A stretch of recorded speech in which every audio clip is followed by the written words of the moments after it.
Hey guys, I'm back at it again, and this is gonna be my first video on the lecture series. So I've been wanting to do something like this for actually quite a long time, probably a couple of years, because of like a certain YouTuber I watch, and it just kind of evolved into like other stuff where I'm gonna be talking about the game and reviewing it, giving it my opinion on it, while talking about like the company, the publisher, developer, all some neat stories, stuff like that.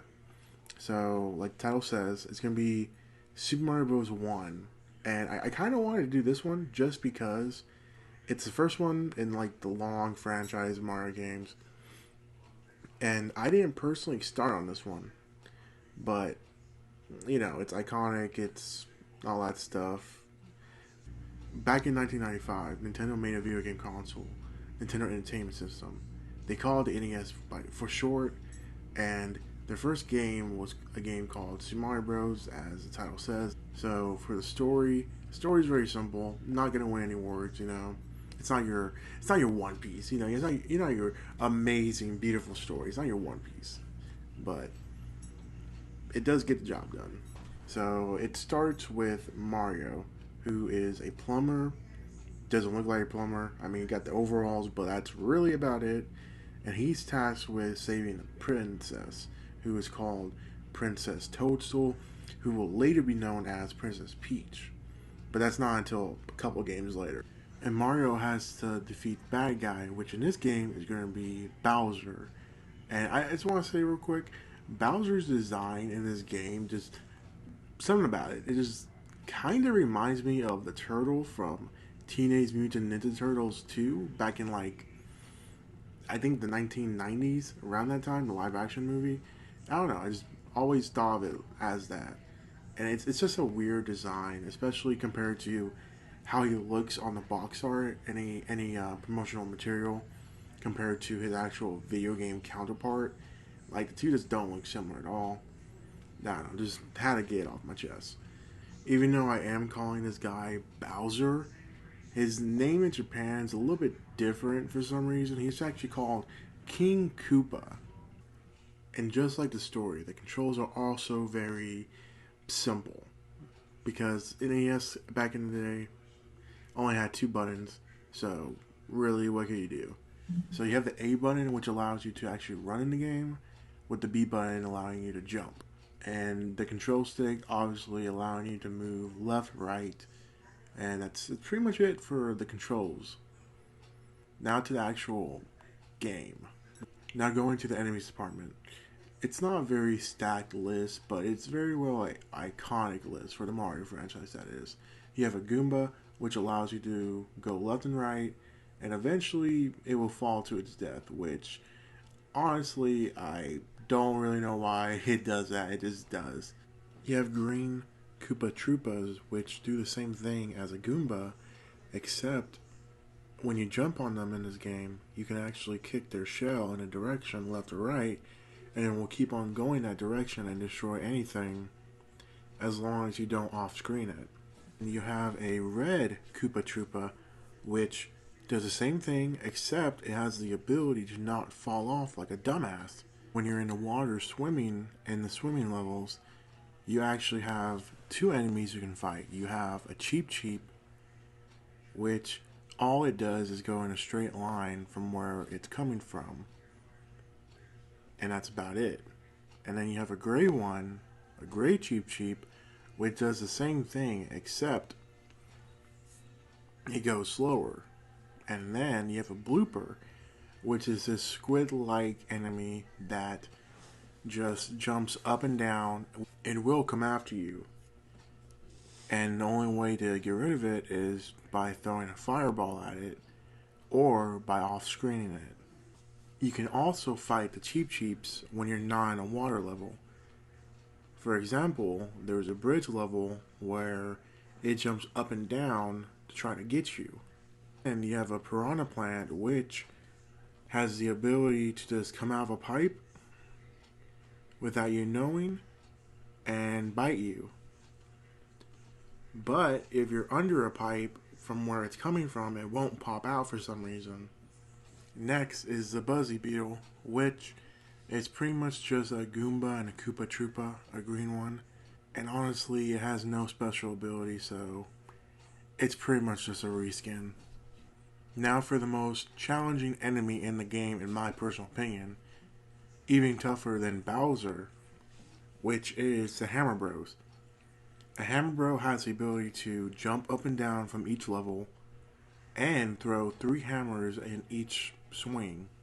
Is Lakitu, which is pretty much just a turtle in a cloud that has the ability to fly up on top of the screen and follow you until you either die or you're at the end of the level. It will also throw Spinies, and Spinies are pretty much just a Koopa Troopa, a green one, except you can't actually jump on these guys. The only way to kill them is with fire. Bullet Bills are fired from a cannon and will go in a straight line just like a Cheep Cheep, and underwater you can also jump on it though. Then you have Paratroopas, which can be a green Koopa Troopa or a red Koopa Troopa, which has the ability to go up and down or side by side, and it can fly. But once you jump on it, it loses its flying capability, and so it will fall to the ground. Last but definitely not least is Bowser, the actual main boss that you'll be fighting in each world that you go into. Bowser has the ability to breathe fire and jump up and down on you. And the only way to defeat him is either by throwing a bunch of fireballs at him or by going under him when he jumps and collecting the axe and destroying the bridge that he is on. As you can tell, each of the enemies are pretty much just a color swap of each other, and they don't really do anything too special. In this game, you only have 8 worlds, and each world has 4 levels. But the 4th level is the boss level where you actually do fight Bowser, like I was saying. And there's no really clear theme for each world. You could get a underwater level section, or in the next level after that, it could just be you simply going to the right, underground. The themes in this game don't really have that much of a presence like they do in previous Mario games. In the upper right corner, there's a clock that continues to go down in each second. And if you're not too careful as you're continuing the clock to go down, if it hits 0, you actually die. And in this game, you only have 3 lives to start with. Once you hit 0, it's game over and you have to restart.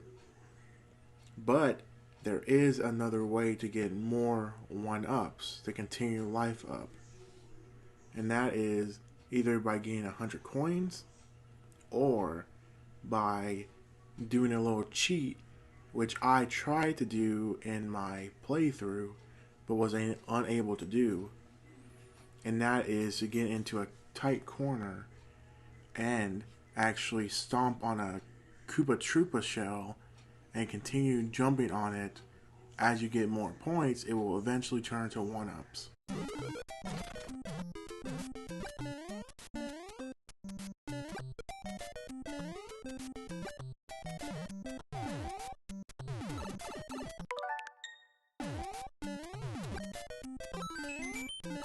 Then you have question mark blocks, which, like the name suggests, it's pretty much random with what you could get. You could get a mushroom, which allows you to actually get bigger and take another life hit. Or you can get a fire flower if you already have a mushroom, and it allows you to have the ability to throw fire, like I was saying in the previous statements.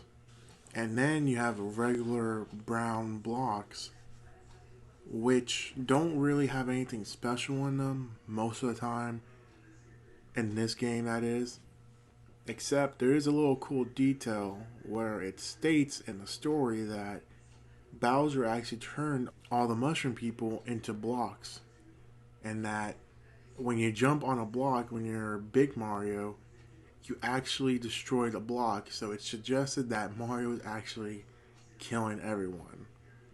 So now to actually get to the game part of this game. So in my opinion, there isn't really much to talk about except for really 2 areas. So first off, I want to talk about jumping. So in this game, the jumping momentum is just garbage. You can't, I swear to God, each jump you do possibly make, there's a very high chance you're actually not going to make it. Like you can tell in my game, I didn't make most of the jumps I made, and I had to use a rewind ability. Which, before you say anything, I played this game before. I beat it without the rewind, so I don't want to hear anything in the comments, bro. I really don't. Which is why I do think this is a relic of its time, where it was revolutionary at the time. It was iconic and everything, but now it's 2022. There are way better games you can play, including even in the same franchise as Mario. And the only reason I think you should actually come back to this is if you're speedrunning it or you just want to say you actually played it or beat it. Other than that, there's really no purpose in coming back to this game. Like, come on now. Like, there's no purpose. In some of the layer worlds, you actually do get this maze-like level, which I don't know if I'm just stupid. I mean, I don't really think of myself as a stupid person, but I legitimately didn't know the path. Like, I had to retry that level one or two times just to figure out the path, and I had to just pretty much guess it in order to continue. And then the final level, which probably had the worst maze in my opinion in the game. It just, I didn't know if there were any clues to how to actually get the right path. I actually ran out of time 3 times. I had to restart the level. So, I eventually cracked under pressure and decided to look it up. Yeah, I know. But I mean, when I first played this game, I was able to do it. I don't know how. And I swear to you, the path I looked up on YouTube, it was the same path I took. So I don't know if this game just hates me for dog shitting on it, but yeah, it kind of looks like that, you know? Not gonna lie. But to go ahead and end off this video, at the very end of the game, when you do finally beat Bowser in the 8th world, you actually do get to rescue Princess Peach. And it's not a Toad, which is those mushroom guys I was talking about before. It's the actual princess, Princess Toadstool. So you don't really get anything after you beat the game. It's just a quick little thank you for saving me. You go back to the beginning of the game, and that's pretty much it. That's how it was back in these games. So, I mean, it kind of sucks you don't get really like a special reward. But I mean, it's really whatever, like I've been saying. I didn't really care that I actually did get reward for it. There's not really more I can say about this game than I already have said. So have a good morning, good night where you're at. And if it's your birthday, happy birthday. And I hope you have a peaceful day. Next time, we're going to be continuing with this lecture series and actually focusing on Super Mario Bros. The Lost Levels, which is going to be a harder version of this game, which we Americans didn't actually get, but I'll speak about that more next time.